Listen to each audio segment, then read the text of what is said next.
అప్పుడే మనం ఆ అల్లాని అది కూడా ఆ దేవుడని మనం ఎవరిని అంటున్నాం? ఒక చెట్టునా, ఒక బొమ్మన, ఒక ఫోటోనా, ఒక మనిషినా, ఒక వస్తువునా, ఎవరిని మనం అల్లా అనుకుంటున్నాం? అంటే ఎవరిని మనం దేవుడు అనుకుంటున్నాం? ఎవరిని మనం అల్లా అనుకుంటున్నాం?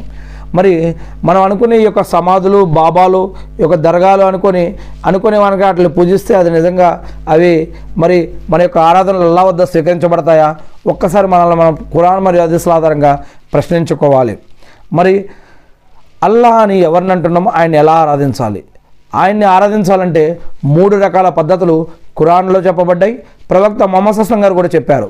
ఆ 3 రకాలు ఏంటంటే, ముందు మనస్సుతోటి జ్ఞానంతో ముందుగా అల్లాని అంటే ఎవరు, ఆయన్ని ఎలా ఆరాధించాలి, ఎలా ఆరాధిస్తే ఆయన మన ఆరాధనలు స్వీకరిస్తాడు, ఎలా జీవిస్తే మన యొక్క ఆరాధనలు స్వీకరిస్తాడు అని మనం తెలుసుకోవాలి. ఇంకొకటి, ఆరాధన అంటే కేవలం నమాజు, ఉపవాసాలు, సదకా ఖైరాతులు, జకాతులు, అజ్జుమ్రాలు, దాన ధర్మాలు ఇవొక్కటే కాదు. ఆరాధన అంటే ఆయన యొక్క వాక్కుని, ఆయన యొక్క మాటని, ఆయన యొక్క ఆజ్ఞని పాటించడం కూడా ఆరాధనలో భాగమే. అంటే ఇప్పుడు మన యొక్క తల్లిదండ్రులు ఉన్నారు. చిన్న ఎగ్జాంపుల్ మనం అర్థం చేసుకోవడం కోసం, మన యొక్క తల్లిదండ్రులు ఉన్నారు. వారంటే మనకు చాలా ప్రేమ, మనకి చాలా ఇష్టం మన తల్లిదండ్రులు అంటే.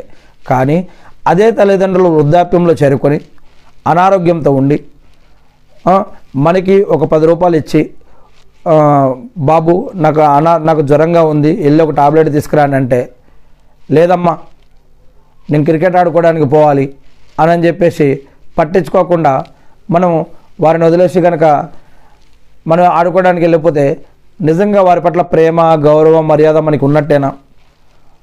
మన తల్లిదండ్రులు ఎవరన్నా ఏమన్నా అంటే వాడిని కొట్టడానికి, తిట్టడానికి కూడా వెళ్ళిపోతాం మనం. కానీ వారు అనారోగ్యంలో ఉన్నప్పుడు మనకి ఏదైనా సహాయం చేయమని అడిగితే మాత్రం, లేదు నేను ఆడుకోవడానికి వెళ్ళాలి, ఫ్రెండ్స్ దగ్గరికి వెళ్ళాలి, ఇంకెక్కడికో వెళ్ళాలని చెప్పి మనం అంటారు. అనేవారు కూడా కొంతమంది ఉంటారు.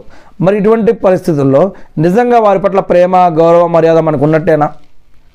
మనసులో అయితే ప్రేమ ఉంది, కానీ మన యొక్క చేతల్లో, మన యొక్క మాటల్లో, మన యొక్క పద్ధతుల్లో ఆ ప్రేమ మరి చూపించట్లేదే. మరి ఆ ప్రేమ మనసులో ఉండి ఏం ప్రయోజనం?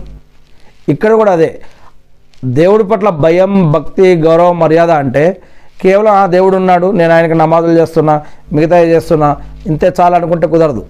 ఈ యొక్క ఆరాధన 3 రకాలుగా ఉంది. అదే మనస్సుతో దేవుణ్ణి తెలుసుకున్నాక, ఒప్పుకున్నాక ఆయన చెప్పిన ఆజ్ఞలు కూడా పాటించడం అన్నమాట. ఉదాహరణకి పెళ్ళి ఇస్లాంలో, ఈమాన్లో, విశ్వాసంలో సగభాగం అని చెప్పడం జరిగింది. అంటే పెళ్లి చేసుకోవడం వల్ల మరి ఆరాధనలో సగభాగం అని. అదేవిధంగా పరిశుభ్రత, ఇది కూడా